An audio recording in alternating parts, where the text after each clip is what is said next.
Whenever. 你好吗？今天我说汉语，懂不懂? Now, judging by the amount of blank stares I'm seeing, I can tell that no one here understands Chinese. And that's a good point to be made.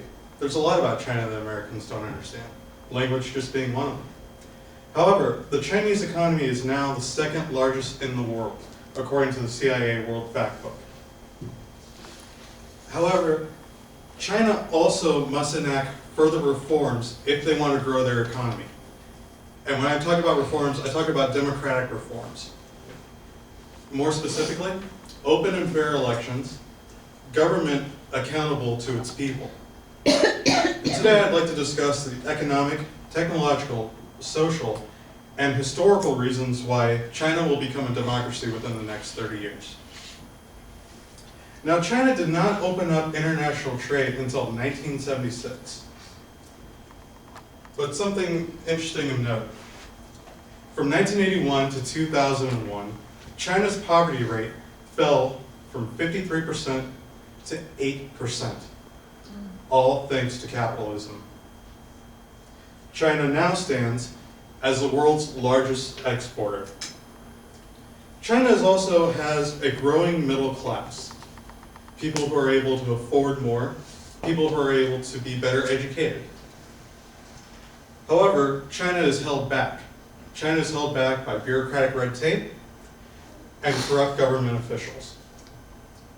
It's difficult to actually start a business in China because not only do you have to go through local government, you have to go through provincial government or state government, and you also have to go through national government in order to get a license to open up a business. And if at any point someone says no, you're done.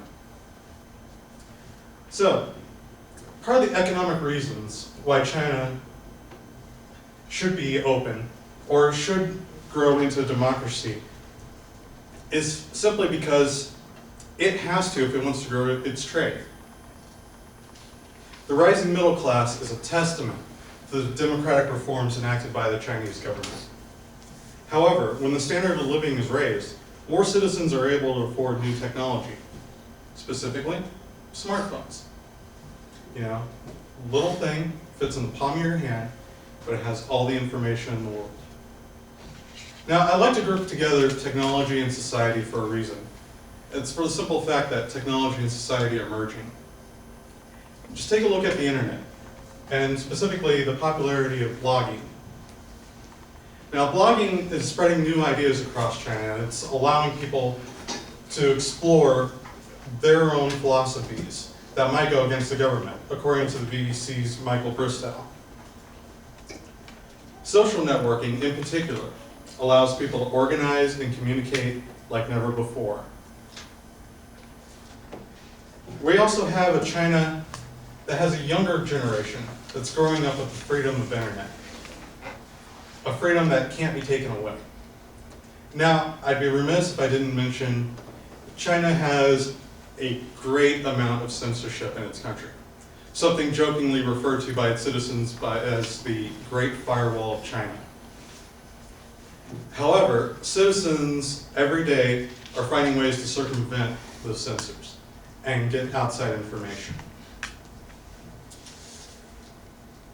Now, social changes come along with the wealth that comes with a free society. And as more people gain money and freedoms, they feel entitled to more. Not to mention, there's also a growing wealth gap. Now, I don't have to tell you guys how angry Americans get over a wealth gap. Imagine how angry the Chinese get, especially living in a society that's supposed to be equal for everyone. But to truly understand why communism in China is doomed to fail, you need to take a step back and look at what has happened to other communist countries. In particular, you want to take a look at the Soviet Union. The Soviet Union, in their last days, opened up what's known as perestroika, which opened up their markets to capitalism, which is an exact mirror of what's happening in China today. Now, Russia also had glasnost, which was openness, ability to talk freely about the government. Something China doesn't have yet. Yet. And we'd be remiss also not to look at other communist nations. Other communist nations in decline. We have gone from 23 countries to only 5 communist countries left. I say that's a pretty big sign of failure right there.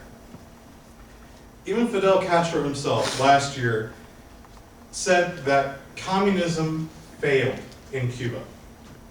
Fidel Castro, according to Alex Kingsbury. Now, and not totally related, but the uprisings in the Middle East show that people desire to be free. They have their own reasons for doing so, but it's an underlying innate human desire. China's economic might is strong. That cannot be denied.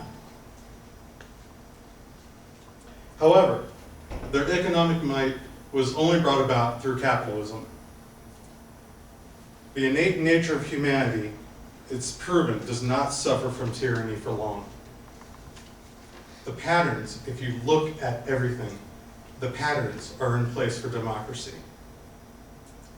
Now, people don't know how it's going to start, but I like to think it's going to start small. There's a Chinese saying, 星星之火可以燎原. A tiny spark can start a fire that burns the entire prairie.